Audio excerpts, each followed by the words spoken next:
여러분, 오늘은 좀 듣기에 좀 여러분들이 불편할 그런 이야기가 될지도 모르겠습니다. 이게 드라마로 하면 무슨 불륜 이야기 아니면 막장 이야기라고 할 수 있는데, 그러나 여러분, 오늘 이 이야기가 불륜 이야기가 아니다는 것을 여러분 꼭 기억해 했으면 좋겠습니다. 이 이야기는 불륜 이야기로 읽으면 안 되고 하나님의 은혜에 대한 이야기로 반드시 읽어야 한다. 오늘 나눌 이런 내용은 성경에서 뺐으면 좋겠는데, 그러나 그걸 굳이 이제 기록을 하는 것은 이게 굉장히 중요한 사건이다는 것입니다. 굉장히 중요한 사건이다. 우리는 지금 야곱의 족보 이야기를 나누고 있잖아요. 야곱의 족보 이야기이지만 그 내용으로 들어가면 요셉에 대한 이야기가 대부분이라고 그렇게 했습니다. 그러나 좀 더 상세히 말씀을 드리면 야곱의 족보 이야기, 야곱의 인생 스토리는 야곱과 그의 아들들, 12아들들에 대한 이야기인 겁니다. 그래서 그 아들들을 대표하는 사람이 요셉이고, 또 다른 한 사람이 있는데 유다인 겁니다. 유다, 요셉과 유다. 오늘은 유다에 대한 이야기를 좀 하도록 하겠습니다. 창세기, 우리가 지난주 그 전주에 보았던 창세기 37장은 아버지로부터 사랑을 받았던 요셉, 하나님이 주신 꿈을 꾸었던 요셉. 그런데 아버지로부터 사랑받았다는 이유 때문에, 하나님의 꿈을 꾸었다는 이유 때문에 형들로부터 미움을 받아 애굽으로 팔려갔던 그 이야기가 37장의 이야기잖아요. 이걸 여러분 드라마로 하면 제1화가 되겠습니다. 1화. 그 끝이, 1화의 끝이 이스마엘 상인들이 요셉을 애굽의 취니대장 보디발에게 팔았다는 것으로 이제 1화가 끝이 나게 됩니다. 제2화가 시작이 되어야 하는데, 여러분 39장, 성경이 있으면 한번 찾아보시면 39장 처음 1절을 보시면 그 보디발이 이스마엘 상인으로부터 요셉을 산 이야기가 시작이 되게 됩니다. 그래서 여러분 37장이 1화고 39장이 제2화. 그렇게 해야 그 스토리 전개가 자연스러워요. 그런데 여러분 그 중간에 38장에 전혀 엉뚱하게 요셉의 이야기를 하다가 중간에 유다에 대한 이야기가 삽입되게 됩니다. 왜 그랬을까? 왜 그랬을까? 38장은 없는 게 더 자연스러워 보입니다. 그런데 왜 38장 유다에 대한 이야기가 뜬금없이 들어가 있을까라는 거죠. 창세기 37장부터 창세기 마지막까지는 그 이전에 하나님이 아브라함과 이삭과 야곱에게 약속을 주시잖아요. 그 언약을 주세요. 그 하나님 나라의 언약에 이제 사인을 한 사람이 아브라함, 이삭, 야곱이 되겠습니다. 37장부터 마지막 장까지는 그 하나님의 언약이 성취가 되는, 역사 속에서 한번 성취되는, 다시 말하면 하나님의 꿈과 비전이 야곱의 아들들을 통해서 성취되는 그 이야기라고 볼 수가 있습니다. 이 하나님의 꿈과 비전이, 그 언약이 야곱의 아들들을 통해서 이루어지는데 어떤 방식으로 이루어지냐, 하나님의 언약이라는 게 어떤 방식으로 이루어지냐. 지난주에 이 부분을 우리가 자세하게 나누었잖아요. 고난의 신학이다 이렇게 말합니다. 고난의 신학, 십자가의 신학이다 그렇게 했잖아요. 요셉이라고 하는 이 한 사람의 고난을 통해서 이루어지고, 이게 요셉의 고난뿐만이 아닙니다. 요셉의 모습과는 전혀 다른 모습입니다만은 형제들을 대표하는, 야곱의 자식들을 대표하는 유다라고 하는 대표자죠. 유다의 고난을 통해서도 이루어짐을 알 수가 있습니다. 오늘 우리 말씀 1절부터 3절까지 말씀인데 하나님 말씀 같이 읽겠습니다. 시작. 그 후에 유다가 자기 형제들로부터 떠나 내려가서 아둘람 사람 히라와 가까이 하니라. 유다가 거기서 가나안 사람 수아라 하는 자의 딸을 보고 그를 데리고 동침하니 그가 임신하여 아들을 낳으매 유다가 그의 이름을 에리라 하니라. 아멘. 그 이름은 유다가 아버지의 집을 떠납니다. 아마 여러분 요셉 사건으로 이 집안 분위기가 장난이 아마 아니었을 겁니다. 가장 사랑하는 아들을 잃은 아버지 야곱은 자식을 잃은 슬픔으로 낙을 잃게 되어지죠. 그리고 요셉을 죽이려고 했던 형제들, 결국은 이제 애굽의 노예로 팔았습니다만 이 형제들은 동생을 죽이려고 했고 결국 그를 노예로 팔았다고 하는, 노예로 팔았다는 이 말은 동생을 죽인 거나 거의 별 다르지가 않죠. 동생이 노예로 팔려가서는 이제 비참한 어떤 삶을 살아가게 될 건데, 이 야곱의 집에 그 자식들, 이 형제들은 그 엄청난 죄를 가지고 있는 거예요. 여러분, 그 형제들이 아무리 그 폭력적인 면들을 가지고 있다고 하더라도 그 엄청난 죄를 짓고는 마음 편할 수는 없는 법이죠. 그 야곱의 가정에 이 죄의 큰 그림자가 쫙 드리워지고 있는 거죠.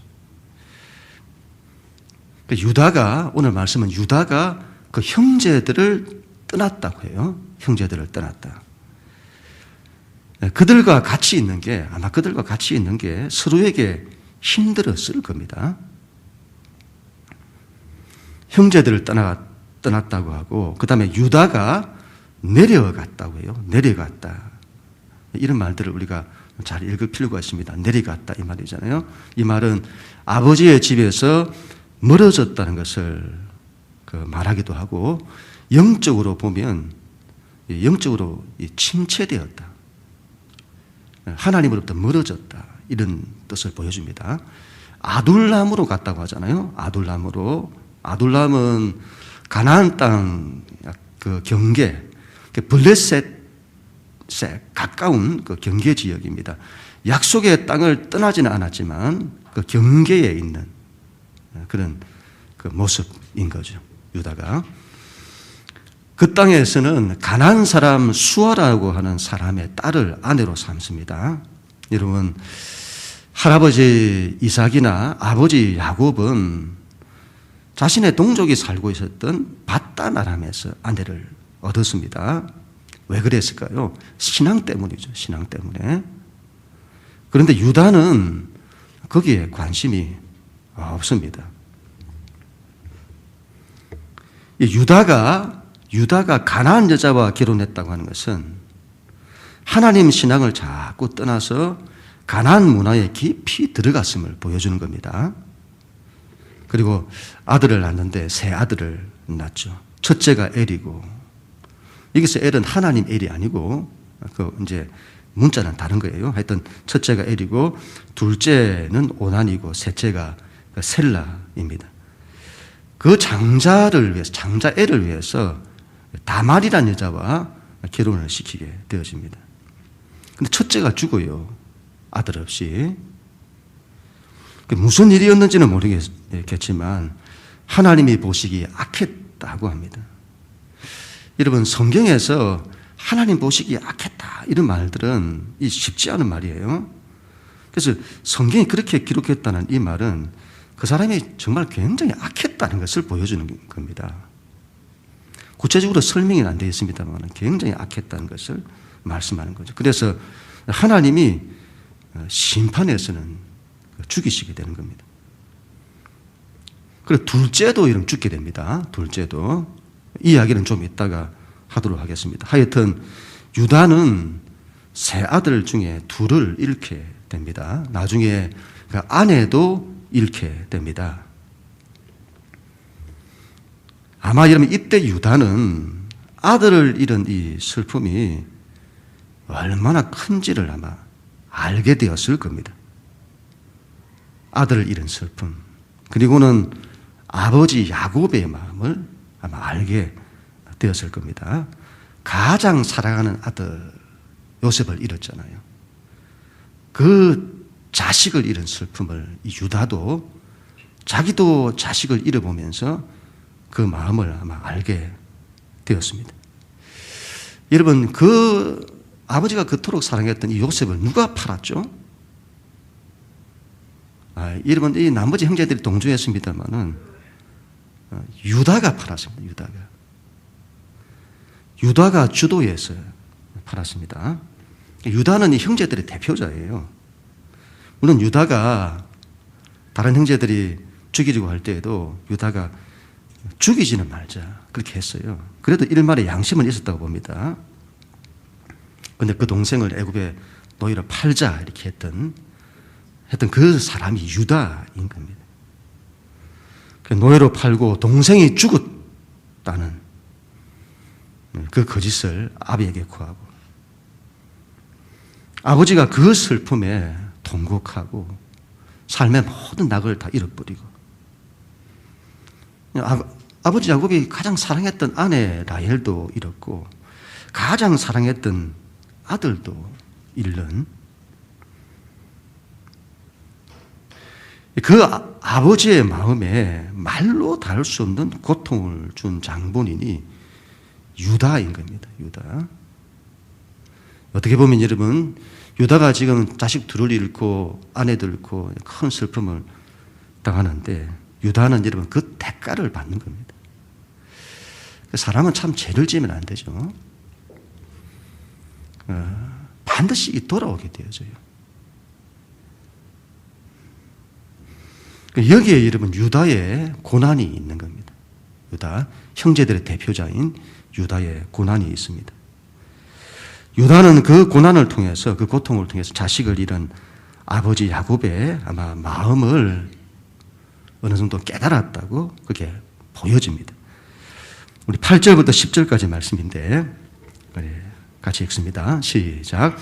유다가 오난에게 이르되 내 형수에게로 들어가서 남편의 아우된 본분을 행하여 내 형을 위하여 씨가 있게 하라. 오난이 그 씨가 자기 것이 되지 않을 줄 알므로 형수에게 들어갔을 때에 그의 형에게 씨를 주지 아니하려고 땅에 설정하매 그 일이 여호와 보시기에 악함으로 여호와께서 그도 죽이시니. 아멘. 유다가 둘째 아들 오난에게 내 형수에게 들어가서는 도리를 다 해라. 그게 무슨 말이냐? 자식이 없이 아들 없이 죽었잖아요. 그래서 형의 대가 끊어질 상황이 되니까 형의 대가 끊어지지 않도록 이어지게 해라.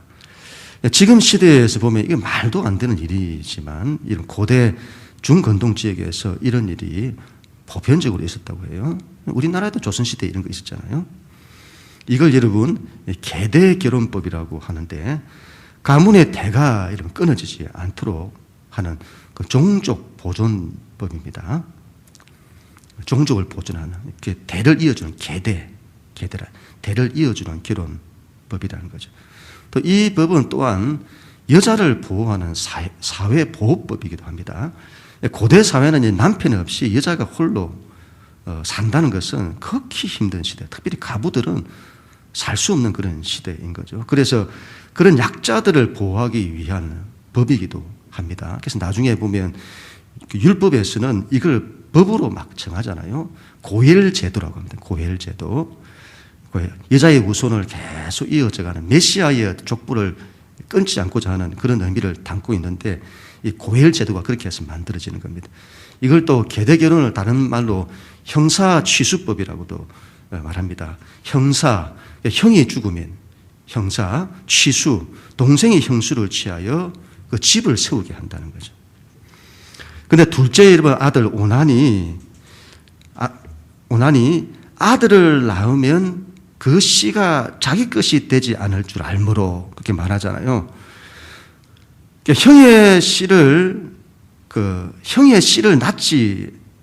형의 대를 이어가도록 씨를 낳지 아니라고 형수에게 들어갔을 때에 땅에 설정을 했다 이 말이죠.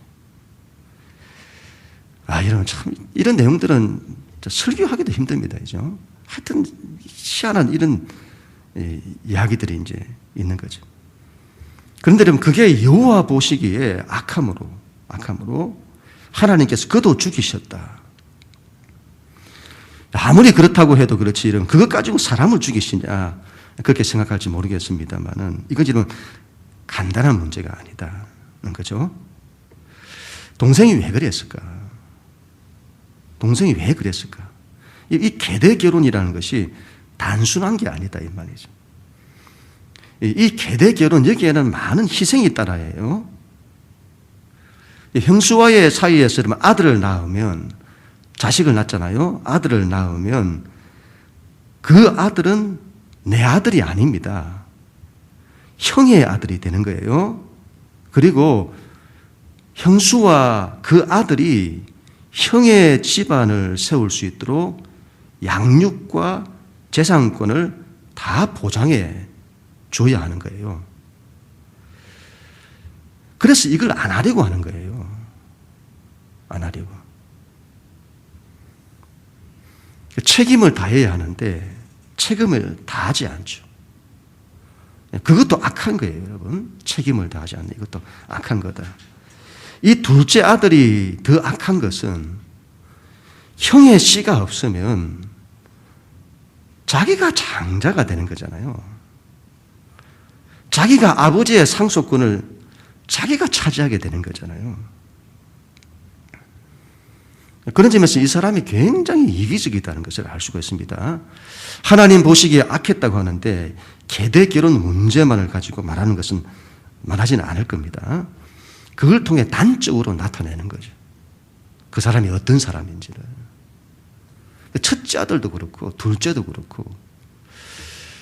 그런 말이 쉽지 않은데 하나님 보시기에 악했다고 해요. 유다가 여러분 둘째까지 죽고 나니까 이게 보통 문제가 아닌 거예요. 자식을 잃은 여러분, 이게 남 이야기니까 넘어갑니다만은 여러분, 우리 이야기다 할 때에 아무리 자식이 그런 자식이 잃지라도 그 자식을 잃은 슬픔이라는 것은 말로 다 할 수가 없잖아요. 그래서는 이 유다가 이게 잘못하다가는 이제 마지막 남은 아들 하나 셋째까지 죽겠다 싶은 거죠. 이 며느리에게 들어가면 다 죽어요. 그래서 며느리 이름이 다말이잖아요. 다말. 이렇게 하다는 자식 다 말아먹는다 했으니 다말. 그리고 이 셋째 아들은 아직 어리다는 핑계로 이 아들이 나중에 좀 크면 그렇게 주겠다고 하고는 친정으로 돌려보내는 겁니다. 친정으로. 그 셋째 셀라가 장성하면 주겠다고 했지만 그건 핑계고 잘못했다간 셋째까지 죽겠다. 그리고는 아예 안 주려고 하는 거죠. 자, 오늘 말씀 12절부터 14절 말씀입니다. 같이 읽습니다. 시작. 얼마 후에 유다의 아내 수아의 딸이 죽은지라 유다가 위로를 받은 후에 그의 친구 아둘람 사람 히라와 함께 딥나로 올라가서 자기의 양털 깎는 자에게 이르렀더니 어떤 사람이 다말에게 말하되 내 시아버지가 자기의 양털을 깎으려고 딥나에 올라왔다 한지라. 그가 그 과부의 의복을 벗고 너울로 얼굴을 가리고 몸을 휩싸고 딥나 길곁 에나임 문에 앉으니 이는 셀라가 장성함을 보았어도 자기를 그의 안대로 주지 않으므로 말미암음이라. 아멘. 이제 정말 그 막장 드라마 이야기를 해야 할 것 같습니다. 이건 여러분 현대판, 요즘도 막장 드라마가 많잖아요. 현대판 막장 드라마에서도 보기 힘든 그런 이야기인데, 이 며느리 여러분, 이 다말은 그 친정집으로 가서는 그 유다의 셋째 아들인 셀라가 장성하기만을 기다립니다. 그런데 장성했음에도 셀라를 주지 않는 거예요. 그리고 얼마 후에 그 유다의 아내, 시어머니죠. 유다의 아내가 죽습니다. 아내를 잃고 슬픔 가운데 있다가 어느 정도 이제 애도 기간이 흘렀던 것 같아요. 유다가 아둘람 사람과 함께 딥나라는 곳으로 가게 되는데 그때가 마침 양털을 깎는 때였습니다. 양털을 깎는다는 이 말은 마치 여러분 우리가 곡식을 우리가 농사를 지으면 추수 때처럼 굉장히 축제 분위기가 되잖아요. 양틀을 깎는 그때도 마찬가지인 겁니다. 온통 축제 분위기인 거죠.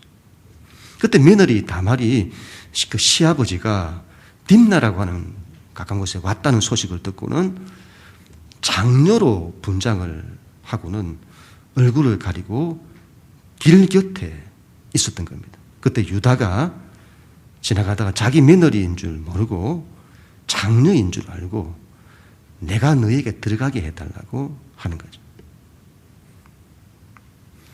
이때 여러분 다말이 장녀로 분장을 했는데 이때 장녀를 그냥 남자를 유혹하는 장녀로 볼 수 있습니다.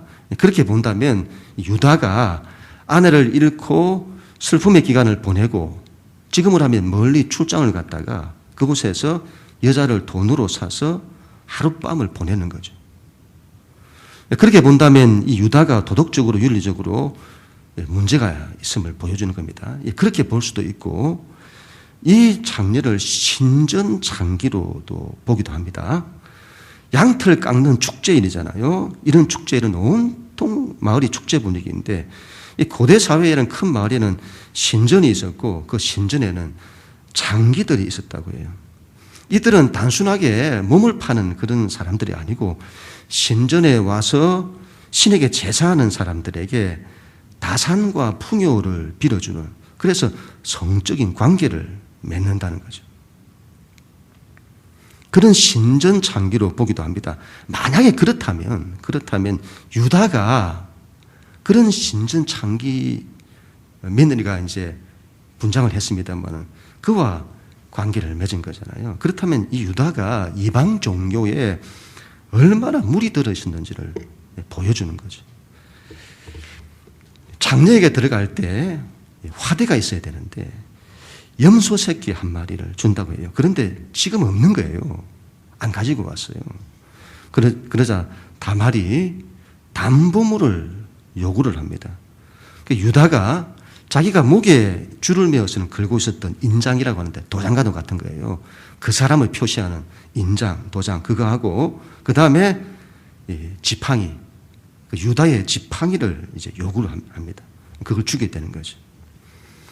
나중에 이번 유다가 이제 그 담보물을 찾아오기 위해서 염소 새끼를 그 아둘람 그 친구 편으로 이렇게 보내게 되는데 그 여자를 여인은 찾지를 못해요. 그리고는 그곳 말에는 장기가 없다는 거예요.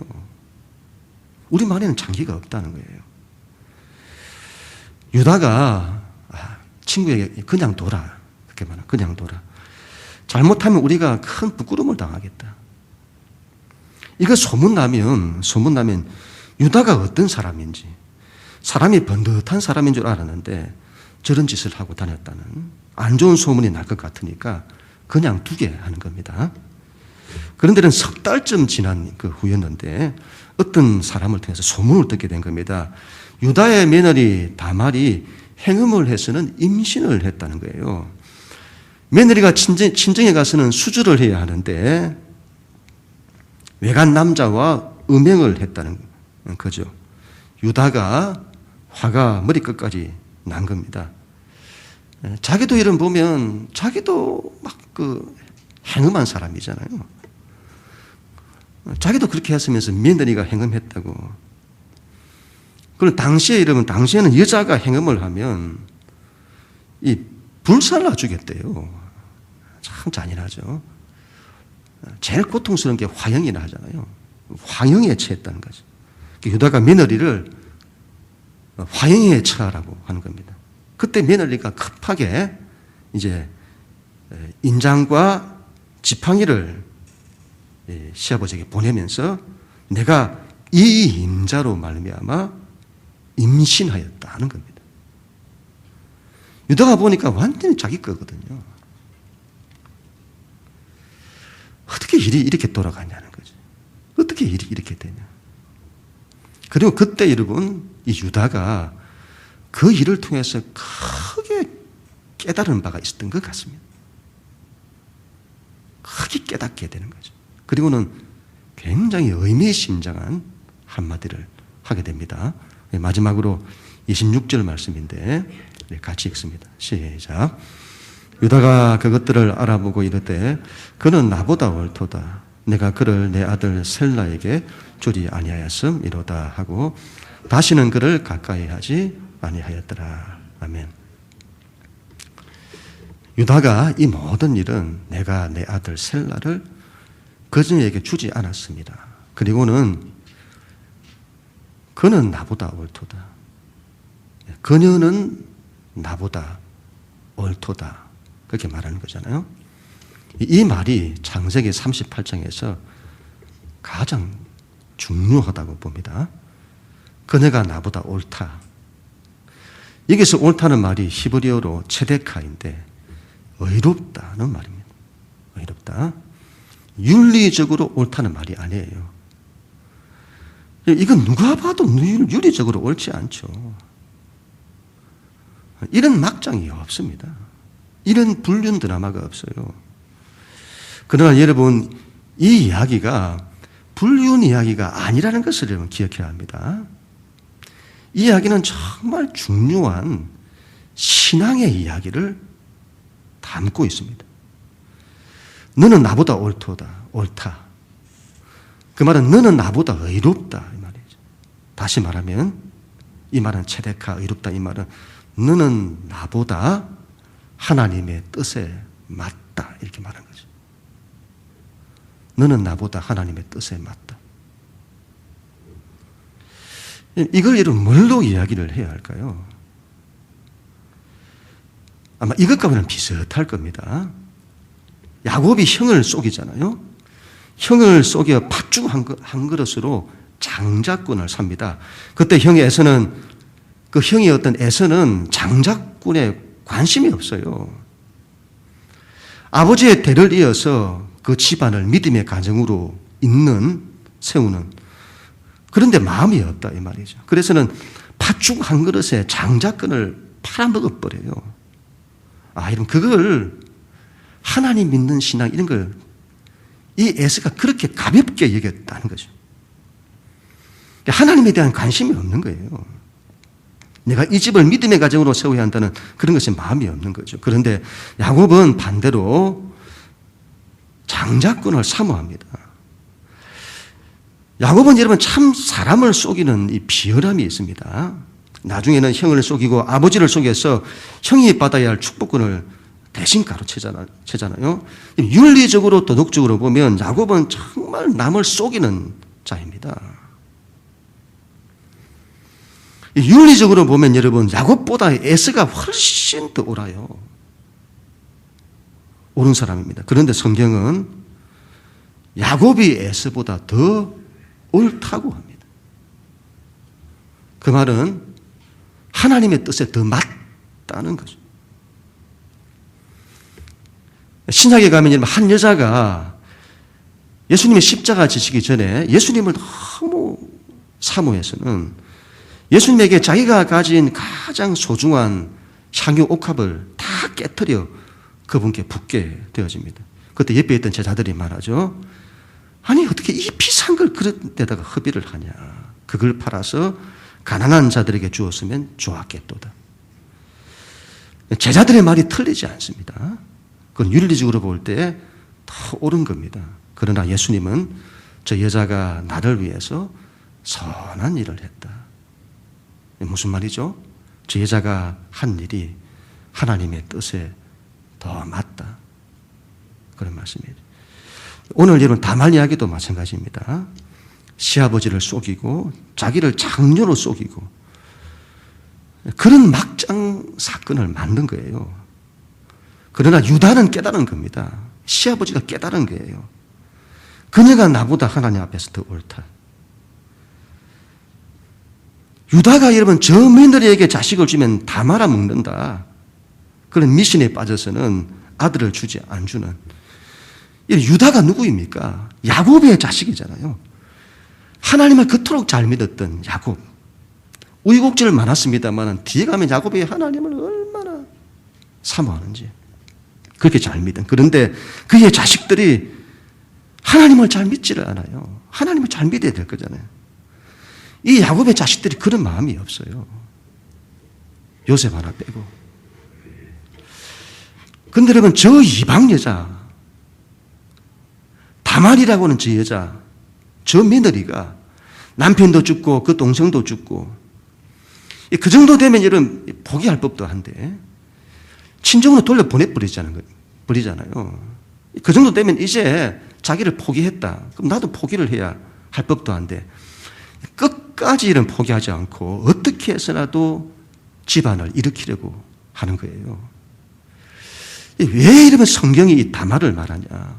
다말이라는 여자를. 이 다말이라는 여자가 이방 여자이면서 하나님의 대를 이어가고자 하는, 하나님 신앙을 이어가고자 하는, 이런 성경은 그걸 말하는 겁니다. 마치 룻기서에 여러분 이방인 여자였던 룻이 남편 죽고 그 동생도 다 죽고 시아버지도 죽고 시어머니하고 자기밖에 없어요. 그리고 또 다른 며느리는 친정으로 돌아가 버리고. 그런데 이 룻이 볼 때, 며느리 룻이 볼 때 이 집안은 더 이상 소망이 없는 겁니다. 그런데 이 룻이라는 여자가 그래도 시어머니의 하나님이 나의 하나님이 될 것입니다. 이방인이잖아요, 여러분. 이방인이 그런 마음을 갖기가 쉽지가 않아요. 그리고 아무것도 없는 집안이잖아요, 이제 몰라케스는. 그런데 어머니가 믿는 그 하나님이 나의 하나님이십니다. 그리고는 하나님의 신앙을 위해서 이 이방 여자가 어머니와 함께 약속의 땅으로 돌아오는 거죠. 나중에 이 여자 룻이 다말처럼 메시아의 족보를 쓰잖아요. 믿음의 사람이죠. 그때도 이와 똑같은 고엘 제도로, 다말하고 똑같아요. 보아스라고 하는 사람이 대를 잇는. 이 사건은 고엘을 말하는 거죠. 고엘. 메시아의 족보를 쭉 이어가는. 결국 이 다말이 쌍둥이를 낳게 되는데 베레스와 세라를 낳고, 이 베레스의 자손 가운데 다윗이 나고, 그리고 그 다윗의 자손 가운데서 예수님이 나시게 되는 겁니다. 마태복음에 보면 여러분, 이 이방인 여자 다말이 예수님의 족보에 당당히 이 여자 이름이 들어가잖아요. 뭐 때문에 들어갔을까요? 유다는 하나님의 언약에 관심이 없는데 이 다말이, 이방 여자인 다말이 하나님의 언약에 관심이 있는 거예요. 하나님의 언약에 관심이 있었다는 걸 어떻게 알 수 있냐?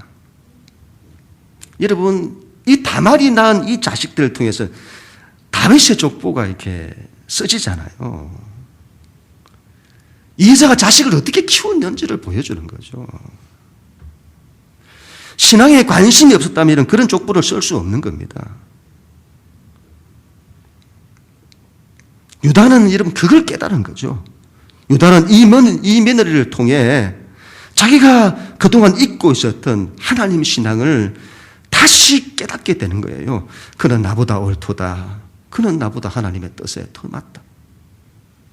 그리고는 다시는 그녀를 가까이 하지 않았더라고 하잖아요. 막장으로 가면 여러분 이런저런 거 따질 거 없습니다. 그런데 이 유다가 이 다말 사건을 통해서 자신을 크게 깨닫는 거죠. 그리고 그가 자신을 돌이켰음을 보여주는 겁니다. 이제는 그녀를 더 이상 가까이 하지 아니하였더라. 자신을 돌이켰음을 말하는 거죠. 그리고 여러분 이 유다와 다말 이야기는 우리에게 하나님의 은혜가 얼마나 큰지를 보여줍니다. 하나님의 꿈이 실현되는데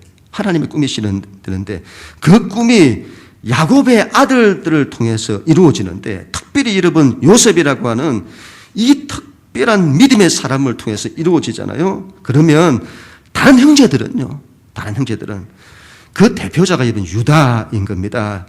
우리는 유다를 통해서, 유다라는 이 사람을 통해서 알게 되는 거죠. 이 형제들의 신앙이 이 형제들의 신앙이 얼마나 하나님 신앙이 엉터리냐 하는 거죠.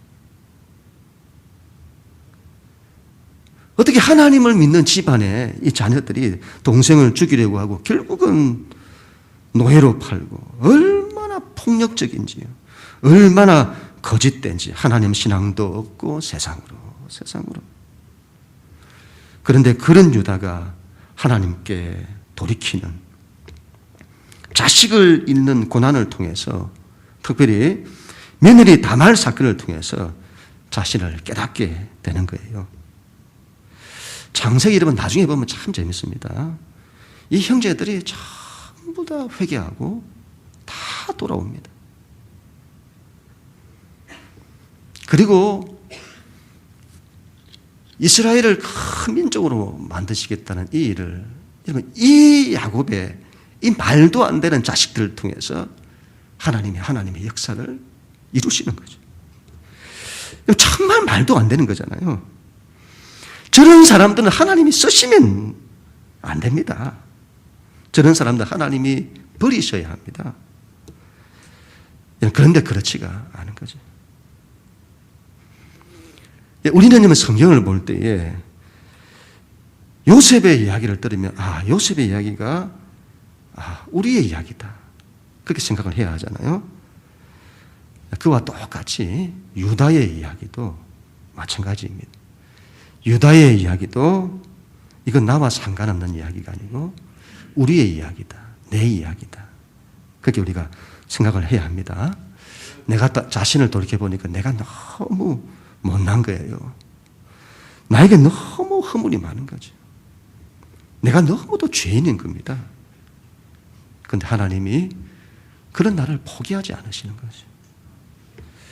그런 나를 돌이켜 바꾸셔서 하나님의 일에 크게 쓰시기를 원하시는, 이게 하나님의 마음이신 겁니다. 왜 여러분 왜 하나님께서 이 요셉은 그런 대로 이해가 되잖아요. 너무 신앙이 좋고. 나머지 형제들. 왜 그 형제들은 하나님이 포기하지 않으실까? 궁금하잖아요. 그냥 내버려 두시지. 왜 포기하지 않으실까? 정말 인간이 너무 나쁘고 인간이 저리면 안 되고 이건 정말 아니잖아요. 그런데 왜 그들을 하나님은 포기하지 않으시냐는 말인 거죠. 여러분, 이걸 언약의 힘이라고 합니다. 언약의 힘이다. 아버지 야곱이 평생을 우여곡절을 참 많이 겪었던 사람이잖아요. 그런데 그 인생이 살아가면 갈수록 하나님을 붙드는 겁니다. 할아버지 아브라함, 아버지 이삭이 붙들었던 그 언약을, 자신의 겉으로 허물이 많았지만 자신이 그 옛날부터 붙들었던 하나님의 언약, 그걸 끝까지 붙들었기 때문이에요. 그 언약의 내용이 뭐죠? 내가 너와 너의 자손을 통해 하나님의 나라를 이룰 거다. 여러분, 왜 이 형제들이 포기되지 않냐? 그 아비 야곱이 그 약속을 붙들었기 때문이에요. 그 약속 때문에. 현실적으로 보면 여러분, 그 약속이 여러분 안 이루어지는 것처럼 보이잖아요. 요셉은 노예로 팔려가고 형제들의 모습은 적골이고. 그런데 하나님께서는 당신의 약속을 기억하셔서 그들을 끝까지 붙들어 주시는 겁니다. 우리가 하나님의 언약을 끝까지 붙들어야 할 이유가 여러분 여기 있습니다. 신앙은 언약 신앙에 의해야 한다고 했잖아요. 언약 신앙, 언약 약속이잖아요. 하나님과 내 사이가 언약 관계로 묶이는 거예요.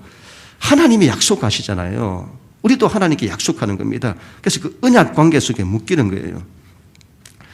왜 여러분 언약 신앙이 중요하냐? 이 약속 때문인 거죠. 이건 여러분 그 언약에 내가 묶이는 것도 있지만 하나님도 언약에 묶이세요. 언약에. 약속하셨다 이 말이에요. 약속하셨다. 약속하시기 때문에 묶이는 겁니다. 반드시 지키신다 이 말이에요. 내가 너와 너의 자손을 통해서 이렇게 약속하셨잖아요. 그렇게 하시겠다고. 그러면 하나님이 그 언약에 묶인다 이 말이에요. 하나님이 나에게 그렇게 말씀하시면 그 일에 하나님이 하나님과 내가 그 언약에 묶여서는 나의 자녀들, 자식들 바라볼 때 이런저런 면이 있어도 하나님이 그 언약 때문에 붙들어 주신다는 거잖아요. 그리고 신앙은 오늘 이 말씀을 통해서 다말처럼 신앙은 끝까지 붙드는 신앙이 한다는 것을 우리가 알 수가 있습니다. 어디에도 가능성이 보이지 않고 어디에도 희망이 보이지 않는 상황일지라도 하나님께서는 당신의 언약을 반드시 이루시는데 이 다말처럼 우리도 마지막까지 현실적으로 길이 안 보이고 방법이 없어도 끝까지 붙들고 붙드는 결국은 하나님께서 역사하시는 거죠. 우리도 그래야 되겠습니다. 끝까지 붙들어야 합니다. 하나님이 반드시 우리를 지켜내시고 우리의 자녀들을 지켜내실 것입니다. 그런 우리 모두가 다 될 수 있기를 주님의 이름으로 간절히 축원합니다.